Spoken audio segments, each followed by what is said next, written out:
Marilah kita berdoa. Bapa kami yang di surga, kami bersyukur kepadamu di awal bulan Juni ini. Kami terus Tuhan berkati dalam hidup kami, walaupun kami beribadah di rumah kami masing-masing. Kami akan mendengarkan kebenaran firman-Mu, berfirman Engkau melalui hamba-Mu, karena kami telah siap menjadi pelaku-pelaku kebenaran Tuhan Yesus Kristus. Yesus kami berdoa. Amin. Bapak Ibu, kita membuka Alkitab Roma 15 ayat 14 sampai 17. Demikian firman Tuhan. Saudara-saudaraku, aku sendiri memang yakin tentang kamu, bahwa kamu juga telah penuh dengan kebaikan dan dengan segala pengetahuan dan sanggup untuk saling menasihati. Namun karena kasih karunia yang telah dianugerahkan Allah kepadaku, aku di sana sini dengan agak berani telah menulis kepadamu untuk mengingatkan kamu, yaitu bahwa aku boleh menjadi pelayan Kristus Yesus bagi bangsa-bangsa bukan Yahudi dalam pelayanan pemberitaan Injil Allah, supaya bangsa-bangsa bukan Yahudi dapat diterima oleh Allah menjadi sebagai persembahan yang berkenan kepada Allah, yang disucikan oleh Roh Kudus. Jadi dalam Kristus aku boleh bermegah tentang pelayananku bagi Allah. Demikian firman Tuhan. Tema kita sesuai dengan buku kelas meeting kita. Temanya peranan orang Kristen. Bapak Ibu yang dikasihi Kristus, apa sebenarnya peranan kita sebagai orang percaya, sebagai pengikut Yesus di dalam kehidupan ini? Pertanyaan ini adalah mengingatkan kita akan keadaan kita semula sebelum percaya kepada Yesus. Kita sebenarnya adalah orang-orang yang tidak mempunyai masa depan lagi. Kita adalah orang-orang yang sudah divonis menjadi hukuman mati atau masuk neraka. Tetapi kita tidak lagi masuk atau tidak jadi mati atau masuk neraka. Tetapi ada oknum Yesus Kristus yang menggantikan kita mati, sehingga kita tidak lagi masuk neraka, tapi kita diangkat menjadi anak-anak Allah. Kita juga diangkat menjadi ahli waris kerajaan surga atau penghuni surga. Itu sebenarnya kita terima bukan karena kebaikan kita, bukan karena kehebatan kita, bukan karena kita adalah orang-orang yang baik atau dalam hidup ini, tapi semuanya adalah cuma-cuma diberikan anugerah. Keselamatan kita itu diberikan bukan dengan kekuatan kita, bukan dengan iman kita, tapi dengan cuma-cuma diberikan Tuhan. Dan itu yang dilakukan Yesus di kayu salib. Dia mati untuk menggantikan kita mati. Kalau itu yang kita terima, kalau kita terima ini dengan anugerah cuma-cuma tanpa ada andil kita tentang keselamatan kita, sebenarnya apa peranan kita? Apa respon kita dengan ini? Ini menjadi pertanyaan bagi kita. Apa respon kita kalau kita sudah digantikan dari kayu bakar neraka menjadi penghuni surga? Ini adalah suatu yang dipertanyakan bagi kita. Apa respon kita? Apa tanggung jawab kita tentang itu? Maka saya lihat ada 3 hal yang sebenarnya tanggung jawab kita atau peranan kita sebagai orang percaya yang diberikan dengan cuma-cuma keselamatan itu kepada kita, yang harus kita lakukan dalam dunia ini. Yang pertama, jangan menyia-nyiakan anugerah keselamatan cuma-cuma itu. Jangan kita memperjualkan keselamatan yang diberikan Tuhan itu seakan-akan tidak berharga. Banyak orang kita dengar mereka dulu begitu suka, ada bahkan juga tenar mengaku sebagai orang Kristen ini itu. Tetapi di akhir hidup mereka meninggalkan Yesus karena mungkin jabatan, karena mungkin karir, karena mungkin pasangan hidup. Seakan-akan bagi mereka keselamatan itu murahan, keselamatan ke surga itu tidak ada gunanya. Mereka gantikan itu dengan hanya harta, jabatan, dan bahkan pasangan hidup. Bayangkan betapa rendahnya keselamatan yang diterimanya itu, dan mereka tidak mau memperjuangkan itu sampai akhir hidup mereka. Maka itulah mengingatkan Tuhan Yesus kepada kita dari saya katakan beberapa minggu yang lalu, dari semua tokoh-tokoh tokoh-tokoh agama, tokoh-tokoh yang ada yang mengatakan ada penganutnya banyak, tetapi tidak mempunyai tujuan yang jelas, tidak mempunyai mau dibawa kemana, siapa Allahnya nggak mereka kenal. Tapi Yesus berkata kepada kita dalam Yohanes 14:6, Akulah jalan dan kebenaran dan hidup, tidak ada seorang pun yang datang kepada Bapa kalau tidak melalui Aku. Dan itu juga diajarkan oleh, kita melihat dalam Kisah Rasul 4 ayat 12, Petrus, dan keselamatan tidak ada dalam siapapun juga selain dalam Dia, di bawah kolong langit ini tidak ada nama lain yang diberikan kepada manusia yang olehnya kita diselamatkan. Ini adalah jaminan bagi kita bahwa memang hanya di dalam Kristus Yesus, hanya dengan keselamatan yang diberikan Tuhan, maka kita bisa masuk surga. Dan itu harus kita tetap pelihara sampai akhir hidup kita. Maka jangan pernah sia-siakan keselamatan itu dengan kau gantikan dengan dunia apa yang pun dalam dunia ini. Itu adalah tugas kita, peranan kita pertama. Yang kedua adalah untuk menjaga tidak melakukan dosa lagi. Karena pada saat kita menerima Kristus sebagai Tuhan dan Juru Selamat, diberikan keyakinan kepada kita, diberikan kejaminan kepada kita, diberikan kepastian kepada kita. Inilah yang membuat kita mempunyai kekuatan pada saat Roh Kudus turun, diberikan keberanian kepada kita, kuasa kepada orang-orang percaya, sehingga tidak lagi manusia lamanya yang nampak, tetapi sudah menjadi manusia baru. Pikiran baru, paradigma baru, bahkan karena Roh Kudus sudah mengkonsep atau memeteraikan, memberikan kebenaran di dalam dirinya, di dalam pikirannya, intelektualnya, dibersihkan, disucikan, sehingga dia mempunyai kuasa kekuatan untuk tidak melakukan dosa lain di dalam hidup. Maka itulah peranan kita yang kedua, supaya kita benar-benar punya kuasa itu tidak melakukan dengan sengaja lagi, karena ada kekuatan, karena ada jaminan diberikan kepada kita, yaitu manusia baru dari Yesus Kristus. Yang ketiga adalah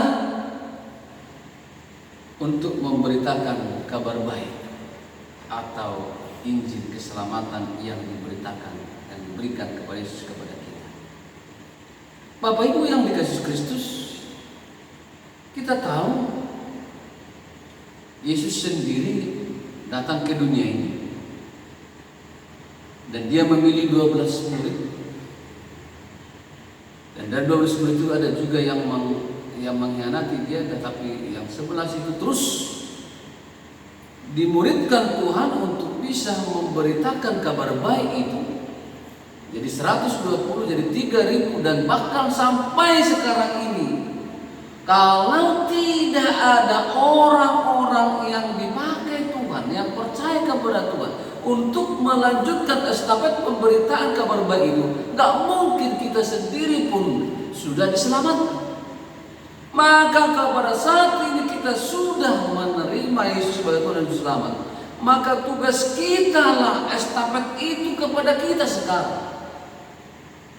Maka Paulus sendiri pun mengatakan, ya, celakalah aku kalau aku tidak memberitakan itu. Bahkan kita melihat mandat yang diberikan Yesus pun sebelum dia meninggalkan dunia ini, pergilah, jadikanlah semua bangsa murid. Kita melihat di sini bahwa memang Tuhan mengingatkan kita supaya kitalah yang dipakai Tuhan untuk melanjutkan estafet ini. Pertanyaan kita, banyak orang mengatakan, aku tidak punya talenta seperti itu. Tidak. Aku bukan pendeta. Semua orang percaya, bukan pendeta, bukan, tapi setiap orang percaya melalui pekerjaan kita, melalui di mana kita berada, kita bisa berikan Tuhan keberanian untuk menyampaikan keselamatan, berita kabar baik ini, sehingga orang-orang yang tidak atau bahkan belum percaya kepada Yesus, mereka bisa menerima keselamatan. Mengapa harus kita memberitakan itu? Pertama adalah merupakan keinginan Allah. Pada saat Adam dan Hawa berdosa, pada saat itu jatuh dalam dosa, maka Allah menubuatkan di dalam Kejadian 3:15, aku akan mengadakan permusuhan antara engkau dan perempuan itu, antara keturunanmu dan keturunannya, meremukkan kepalamu dan engkau meremukkan tubuhnya. Ini adalah gambaran bahwa Yesus anak Allah akan mengalahkan dosa, dan itu sudah dia lakukannya di kayu salib. Itulah makanya kita terus, karena Allah juga sudah berkeinginan agar semua orang selamat pada saat jatuh dalam dosa.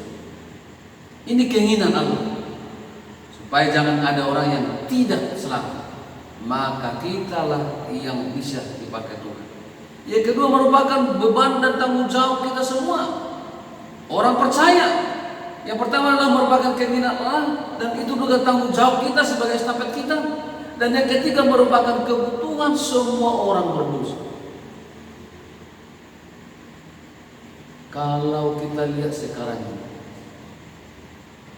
sudah banyak orang kita tonton, kita biarkan mati masuk ke neraka. Padahal itu teman kita, itu lingkungan kita, itu tetangga kita, itu teman dengan kita, itu teman kerja kita. Tapi kita tidak pernah menyampaikan kabar baik, tidak pernah menyampaikan tentang Yesus supaya mereka bisa menerimanya. Dan harus ada yang menyampaikannya. Kalau tidak, bagaimana mereka tahu? Bapak Ibu yang dikasihi Kristus, inilah menjadi tugas kita. Jangan pernah sampai menunda. Kalau kita menunda sampai kita mati, maka makin banyaklah orang masuk neraka. Penginjilan merupakan berita antara gabungan antara keinginan Allah dan kebutuhan umat manusia yang harus, dan perjalanan manusia berdosa menuju kebinasaan harus dihentikan. Dan itu bisa dihentikan oleh kita sekarang, kalau kita mau berbagi, menyampaikan kabar baik tentang Yesus kepada mereka. Inilah tugas kita Bapak Ibu. Apalagi dalam situasi COVID-19 ini, banyak orang tidak mempunyai tujuan hidup lagi. Banyak orang sudah putus harapan. Banyak orang yang sudah oleng bimbang dalam hidupnya. Padahal hanya baru mungkin makanan secara fisik yang terancam. Tapi bayangkan orang-orang sekarang Makanan materi juga terancam dan bahkan masa depan hidupnya juga nggak jelas. Dua-dua double penderitaan mereka. Maka setiap orang percaya kitalah yang bisa menghibur mereka, menguatkan mereka, memberikan jawaban kepada mereka bahwa kalaupun kita harus mati dengan gara-gara virus corona ini, tetapi kita bisa sampaikan jalan kehidupan pada saat kalau kita pun mati ada kehidupan yang kekal. Karena banyak sekarang hanya mudah-mudahan, tidak pasti. Ya mati-matilah, nggak ada kegunaannya lagi. Tapi kalau orang percaya, kalaupun kita harus mati dengan gara-gara virus corona, tapi kita sudah mempunyai keyakinan bahwa kematian adalah keuntungan. Dan kalaupun harus hidup, itu berarti kesempatan memberi buah, memberi dan bahkan berbuat baik kepada orang. Bapak Ibu, satu tips untuk hal kecil sebagai penginjilan pribadi bagi kita, untuk bisa dengan mungkin teman-teman kita yang mungkin dekat dengan kita. Pertanyaannya demikian. Kita bertanya, setelah kau bekerja mau kemana? Iya, punya anak. Habis punya anak kemana? Iya, punya cucu. Habis punya cucu kemana? Iya, saya menikmati hidup ini. Saya habis punya menikmati cucu, menikmati hidup ini kemana? Iya, mati. Karena semua akan berakhir dalam kematian. Maka pertanyaan terakhir, kalau kau sudah mati, kemana? Maka dia akan berpikir panjang, ya kemana ya? Disitulah perbedaan kita dengan orang-orang yang belum punya masa depan. Kalau orang Kristen ditanya, kalau kau mati kemana? Ya ke surga. Karena apa? Karena kepastian itu ada. Tapi orang-orang di luar Kristen tidak punya kepastian itu. Kalau kau mati kemana? Ya mudah-mudahan ini, mudah-mudahan kalau apa amal saya. Tidak ada kepastian. Maka gampanglah kita hanya sampaikan, mau nggak kau ke surga? Maka sampaikanlah tentang Yesus.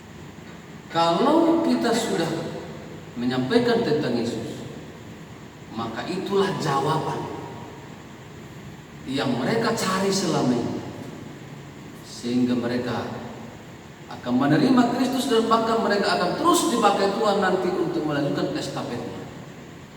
Yang penting apakah kita mau? Apakah kita masih bertanya, bukan talenta saya bukan pendeta, saya bukan majelis, tapi setiap orang percaya dipakai Tuhan. Maka Tuhan mengingatkan kita, apa peranan kita saat ini? Maka peranan kita salah satu adalah sampaikanlah kabar baik ini, supaya orang-orang yang sedang menuju ke neraka, mereka berhenti mati, tetapi mereka berbelok masuk ke surga karena kita dipakai Tuhan. Tuhan Yesus memberkati kita. Amin. Mari kita berdoa. Tuhan Yesus, terima kasih. Kami berterima kasih kepadamu, Engkau mengingatkan kami bahwa tugas dan tanggung jawab kami, peranan kami sebagai pengikut Engkau, kami tidak akan pernah menyanyiakan keselamatan itu, anugerah itu. Dan kami akan terus menjaga supaya kami tidak terus melakukan dosa, dan kami mempunyai kekuatan untuk menghindari. Dan kami akan terus memberitakan berita kabar baik atau berita keselamatan itu, dan berikan kemampuan, keberanian kepada kami dengan kuasa Roh Kudus-Mu, sehingga kami sanggup menyampaikan dan berbagi tentang keselamatan Engkau. Terima kasih Tuhan. Di dalam nama Yesus Kristus, berkatilah semua kami yang mendengarkan kebenaran firman-Mu hari ini. Amin. Tuhan Yesus memberkati kita. Amin.